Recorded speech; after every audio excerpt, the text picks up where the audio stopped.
सुशांत सिंह की मौत को लेकर अब उसकी गर्लफ्रेंड और परिवार खुलकर आमने सामने है। रिया चक्रवर्ती ने सुप्रीम कोर्ट में अर्जी दाखिल की। सुशांत के परिवार पर दबाव देकर उसके बयान दिलवाने का आरोप लगाया गया है। यही नहीं, अब सुशांत का केस मुंबई से बिहार और दिल्ली होते हुए हरियाणा तक पहुंच गया है। रिया ने बिहार में एफआईआर को सुशांत के बहनोई से जोड़ दिया, जो हरियाणा में एडीजी हैं।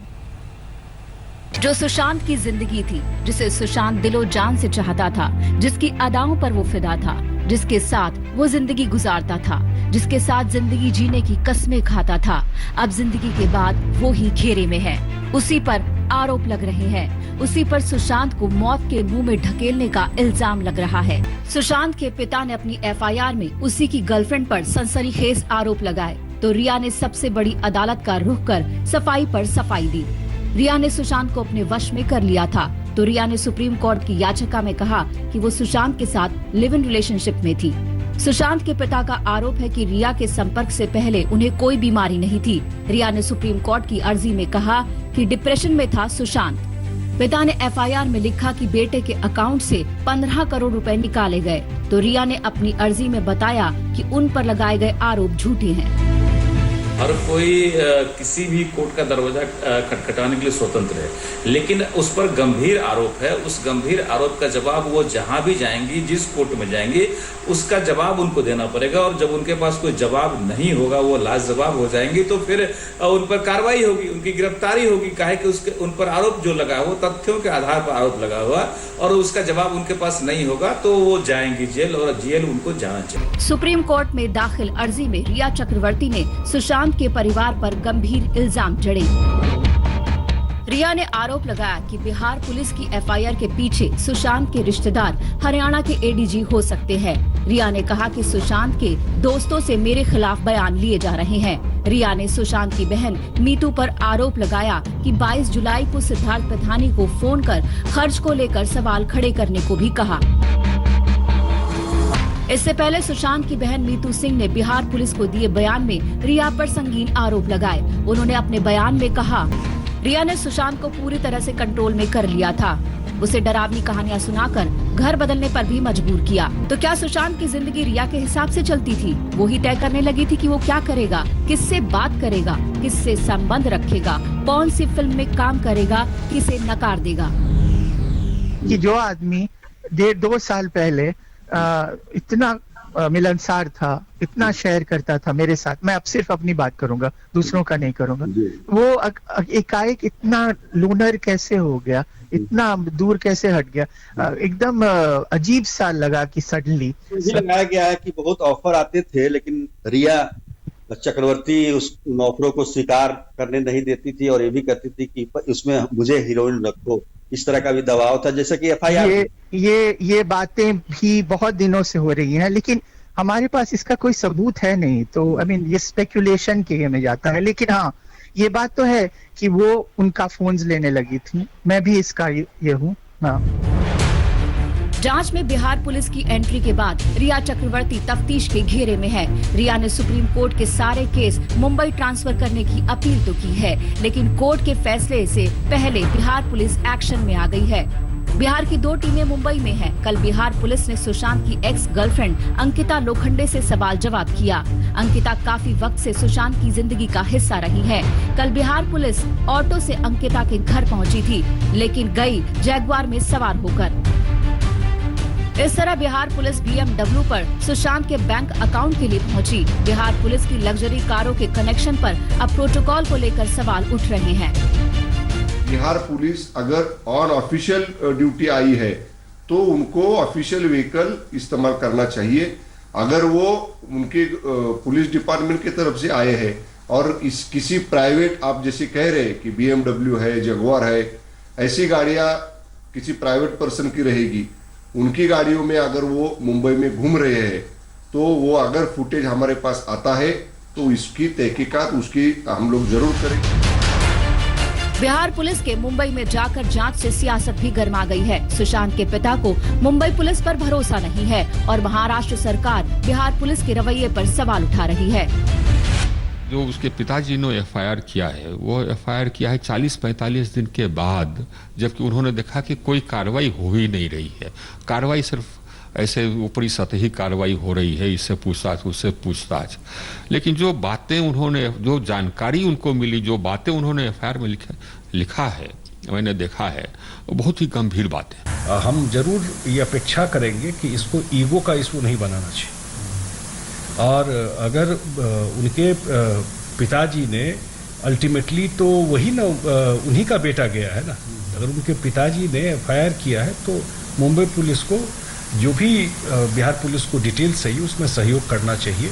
और आइडिया है कि कम से कम मुख्यमंत्री भी चाहते हैं कि इसमें त्वरित न्याय हो, दूध का दूध, पानी का पानी, और जितना जल्दी हो वो उसमें कोऑपरेट करना चाहिए। सुशांत की मौत का मामला मुंबई से बिहार होते हुए सुप्रीम कोर्ट तक पहुंच गया, लेकिन मौत के सस्पेंस से पर्दा अभी भी नहीं उठा है। हर रोज नए किरदार जुड़ रहे हैं, नया ट्विस्ट सामने आ रहा है। दिल्ली से संजय शर्मा और मुंबई से दिव्येश सिंह के साथ आज तक ब्यूरो। सुशांत सिंह राजपूत के खाते से 15 करोड़ ट्रांसफर के आरोप पर भी नया मोड़ आ गया है। दरअसल सुशांत के सीए ने आज तक से खास बातचीत में कहा कि सुशांत के खाते में इतनी बड़ी रकम तो मौजूद ही नहीं थी। सुशांत के सीए ने इस बात से इनकार किया कि रिया या फिर उसके परिवार के खाते में कोई बड़ा पैसा अमाउंट ट्रांसफर हुआ है। अब सवाल उठता है कि सुशांत के परिवार किस खाते की बात कर रहे हैं जिससे अनजान खातों में 15 करोड़ रुपए गए। सुशांत के अकाउंट से तो कुछ नहीं, सिर्फ खर्चे हुए थे लास्ट ईयर, और जो भी माइनर छोटा मोटा गया होगा 25-50 हजार बस हुआ। सुशांत केस में 15 करोड़ का कनेक्ट, खाते में 15 करोड़ को लेकर नया ट्विस्ट। सुशांत के सीए के बयान से आया ट्विस्ट। सीए बोले खाते में नहीं थे इतने पैसे। सुशांत के पिता ने बिहार पुलिस में लिखवाई अपनी एफआईआर में 15 करोड़ का जिक्र किया। सुशांत के खाते से 15 करोड़ निकाले जाने की बात की। अनजान खाते में पैसे ट्रांसफर करने का आरोप लगाया, लेकिन सुशांत के चार्टर्ड अकाउंटेंट संदीप श्रीधर ने यह बयान देकर चौंका दिया कि सुशांत के खाते में इतने पैसे थे ही नहीं। आज तक से एक्सक्लूसिव बातचीत में संदीप श्रीधर ने साफ साफ कहा कि जितना दावा किया जा रहा है उतने पैसे सुशांत के पास नहीं थे। मैं 1 साल से हैंडल कर रहा हूँ। 1 साल के बैंक स्टेटमेंट्स हमने पुलिस के साथ शेयर किए हैं, और उसमें कोई लास्ट ईयर में कोई मेजर ऐसी ट्रांजैक्शन नहीं है। जो भी है वो उनके एक्सपेंडिचर्स हैं as a common lifestyle expenses. Otherwise to the quantum that is being alleged as the police was checking with us today, ऐसा कोई मेजर ट्रांजैक्शन नहीं है। पुलिस और ये इन्वेस्टिगेशन के बाद पता चलेगा, but if I have to tell you his net worth is still the same. Whatever money was there पिछले साल के स्टार्ट पे, वो एंड तक भी वही पैसा उसका है, जितना खर्चा हुआ है बस उतना खर्चा हुआ। आज तक ने संदीप श्रीधर से सीधा सवाल किया कि क्या सुशांत के खाते से रिया चक्रवर्ती, उनके भाई या फिर पिता के खाते में पैसे ट्रांसफर हुए। सुनिए सुशांत के सीए ने क्या जवाब दिया। नहीं, 15 करोड़ अकाउंट में है ही नहीं उतनी ट्रांजैक्शन जितना आप पूछ रहे हैं। 15 करोड़ थे ही नहीं उनके अकाउंट में। पैसे होंगे, नेटवर्थ होंगे, बट बैंक बैलेंस होना चाहिए ना, जो आप कह रहे हैं उसके लिए उतना कुछ है ही नहीं। वो पुलिस के पास सारी स्टेटमेंट्स हैं। 15 करोड़ का ट्रांजैक्शन करने के लिए बैंक में 15 करोड़ होने चाहिए। संदीप श्रीधर 1 साल से उनके अकाउंट की देखरेख कर रहे थे। उन्होंने दावा किया कि सुशांत के अकाउंट से कोई असामान्य ट्रांजैक्शन नहीं हुआ है। सीए के जरिए आज तक को मिली जानकारी के मुताबिक इस साल जनवरी से जून के बीच 2 करोड़ 78 लाख खर्च हुए। इनमें टैलेंट मैनेजमेंट कंपनी कॉन को 61 लाख रुपए, सीमा लालवानी को रेंट के रूप में 60 लाख, रियल एस्टेट एजेंट को 3.87 लाख, समतानी पावना डैम के फार्म हाउस का रेंट 26.40 लाख, रिया के भाई शौविक के खाते में 4,87,000 रुपए, विदेशी दौरे के लिए थॉमस कुक को 50 लाख, असम केरल टूर के लिए 2.5 करोड़ और मिलाप को 9 लाख का डोनेशन शामिल है। इस दौरान एक बैंक में 2 करोड़ का टर्म डिपॉजिट भी सुशांत ने किया था। अब सवाल ये है कि क्या सुशांत का कोई और भी अकाउंट था जिससे उनके सीए अनजान थे, या फिर सुशांत के परिवार जो आरोप लगा रहे हैं उसके तार 1 साल पहले कहीं मिले जब संदीप श्रीधर सुशांत के सीए नहीं थे। दिल्ली से संजय शर्मा और मुंबई से दिव्येश सिंह के साथ आज तक ब्यूरो। मुंबई से लेकर बिहार पुलिस तक सुशांत की मौत की गुत्थी सुलझाने में लगी हुई, लेकिन इसी बीच सुशांत की बहन ने अपने भाई से जुड़ा एक बड़ा राज दुनिया के साथ साझा किया है। अमेरिका में रहने वाली सुशांत की बहन श्वेता सिंह, उन्होंने इंस्टाग्राम पर सुशांत के जन्म और बचपन की कहानी पोस्ट की है। इस भावुक पोस्ट में उन्होंने बताया कि उनके भाई का जन्म बड़ी मन्नतों के बाद हुआ था।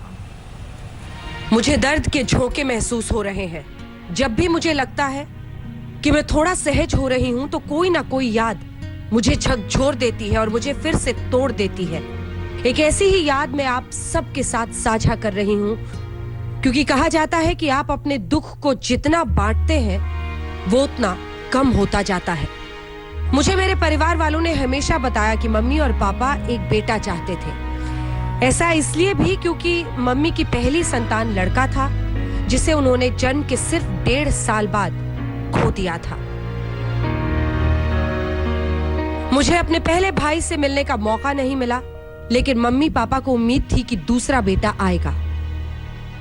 उन्होंने मन्नत मांगी और लगातार 2 सालों तक मां भगवती की पूजा की। उन्होंने व्रत रखा, हवन पूजन किया, धार्मिक स्थानों की यात्रा की और आध्यात्मिक लोगों से मुलाकात की। लेकिन तब मेरा जन्म हुआ, दिवाली के दिन। मां ने मुझे भाग्यशाली माना। वो अक्सर मुझे लक्ष्मी जी कहकर बुलाती थी। उन्होंने अपनी साधना जारी रखी और 1 साल के बाद भाई का जन्म हुआ।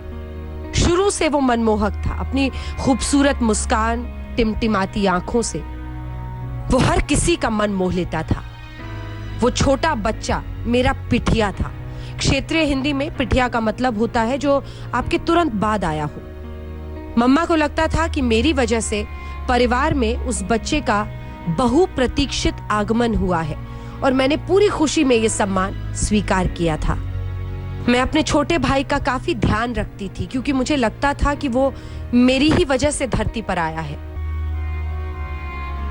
हम दोनों हमेशा साथ ही रहते, साथ खेलते, साथ डांस करते, साथ पढ़ाई करते, सारी बदमाशियां भी साथ करते थे। लोग अक्सर भूल जाते थे कि हम दोनों का वजूद अलग अलग है। वो हमें गुड़िया गुलशन कहा करते थे, जैसे हम एक ही हों।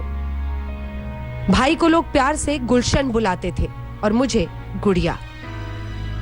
जब हमने स्कूल जाना शुरू किया तो हमें अलग अलग कक्षाओं में जाना होता था। भाई का नर्सरी क्लास और मेरा प्रेप एक ही बिल्डिंग में था, तो हमने स्कूल का पहला साल अच्छे से बिताया। लेकिन उसके बाद मेरा यूकेजी क्लास दूसरी बिल्डिंग में हो गया और उसका प्रेप पहली वाली बिल्डिंग में ही रहा। हम लोगों को अलग होना पड़ा। एक दिन जैसे ही लंच ब्रेक खत्म हुआ, मैंने भाई को अपने क्लास में देखा। उस वक्त हमारी उम्र 4-5 साल की रही होगी। इसी के साथ यहाँ रुकेंगे एक छोटे से ब्रेक के लिए। फौरन होंगे हाजिर कुछ और खबरों के साथ। देखते रहिए। नमस्कार, मैं हूं अंजना ओम कश्यप। हमें उम्मीद है ये वीडियो आपको पसंद आया होगा। लेटेस्ट खबरों के लिए यूं ही देखते रहिए आज तक, और इस वीडियो के पसंद आने पर लाइक, शेयर एंड सब्सक्राइब करना ना भूलें।